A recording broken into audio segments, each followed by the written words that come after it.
అందరికీ నమస్తే. నేను మీ anchor Lavanya. Welcome to social post. ఈ రోజు ప్రస్తుతం మనము నాంపల్లి క్రిమినల్ లాయర్ గారైనటువంటి విజయలక్ష్మి గారితో ఉన్నామండి. ఒకసారి మేడం గారి మాటలను అడిగి తెలుసుకుందాం. నమస్తే మేడం. నమస్తే అమ్మా. ఎలా ఉన్నారు మేడం?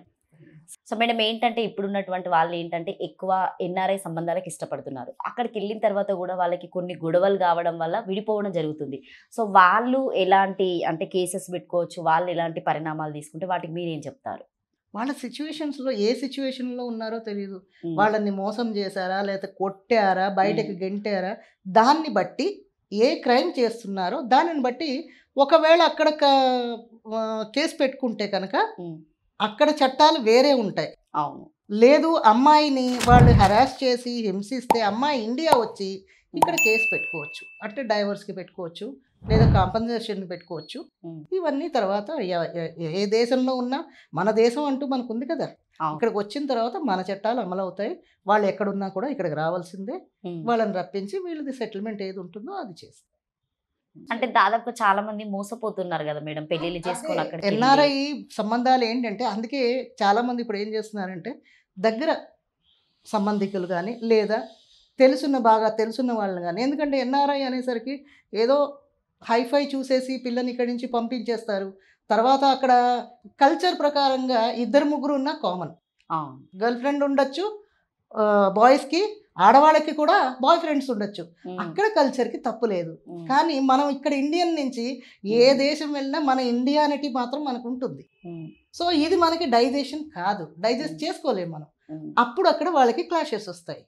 సో ఏంటంటే అది అన్నీ చూసుకోవాలి అంటే ఎవరైనా దగ్గర వాళ్ళు అయితేనే మనకి ఇవన్నీ తెలుస్తాయి. సడన్గా ఎన్ఆర్ఐ వాళ్ళు వచ్చారు, ఏదో డబ్బు ఉంది, చదువు ఉంది, ఉద్యోగం ఉంది, ఇంత ప్యాకేజ్ ఉంది అని ఇచ్చేస్తే మాత్రం ఇలాంటి మోసాలలో పడతారు, ట్రాపింగ్లోని. తర్వాత పిల్లల జీవితాలు నాశనం అవుతాయి.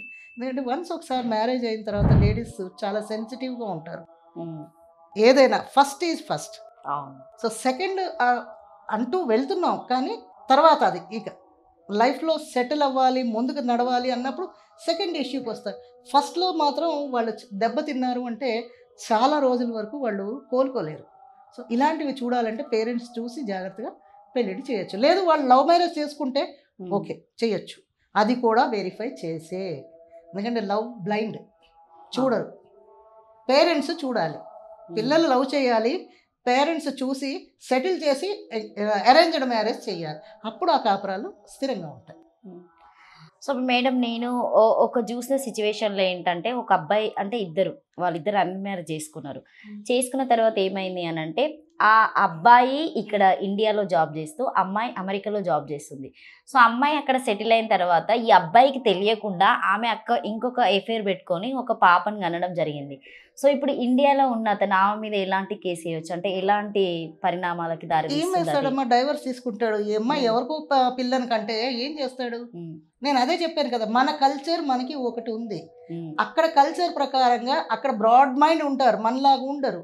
మనం ఇక్కడ ఏంటంటే పెళ్ళి అయింది అంటే ఆ భర్తతోటే సంసారం, వేరే వాళ్ళతోటి చేసేదాన్ని సంసారం అనరు. అది ప్రాస్టిట్యూషన్ కింద లెక్కకు వస్తుంది. కరెక్ట్ కదా? సో ఆ అమ్మాయి చేసింది ఏంటి అనేది ఆ అమ్మాయికి మనం వదిలేద్దాం. ఇప్పుడు ఆ అబ్బాయి ఏం చేస్తాడు? డైవర్స్కి అప్లై చేస్తాడు. ప్రూవ్ అయిపోయింది కదా, ఆ అబ్బాయి ఇక్కడ ఉన్నాడు, బేబీ ఉంది, కానీ చేసింది అమ్మాయి తప్పు. ఈ అబ్బాయి నీకు ఇష్టం లేకపోతే ఈ అబ్బాయిని విడాకులు ఇచ్చేయాలి, అప్పుడు నువ్వు అక్కడ కంటిన్యూ చేసుకో. నేను అదే అన్నాను, అక్కడ రూల్స్ వేరే ఉంటాయి, ఇక్కడ రూల్స్ వేరే ఉంటాయి. So thank you so much madam.